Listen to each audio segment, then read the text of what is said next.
Hello everyone, how are you doing? This is MD Tech here with another quick tutorial. In today's tutorial, I'm going to show you guys how to enable developer mode on your Android device. So in order to get access to some beta and other features, I'm going to show you guys how to do it. So whatever your reason, this video is for you. So we're going to open up settings here. And now you want to scroll down to get to the system area. And then you want to left click on About Tablet. At the bottom of your screen, there should be something that says build number here. You want to click on it 7 times in a row. And note down here, even as I'm currently a developer, if you were clicking on this and you were not, it would say you're only 5 clicks away, 4 clicks away, etc.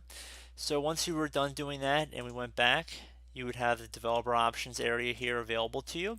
So pretty neat, and I do hope I was able to help you guys out with this tutorial. Thank you for watching, and I look forward to catching you all in the next video. Goodbye.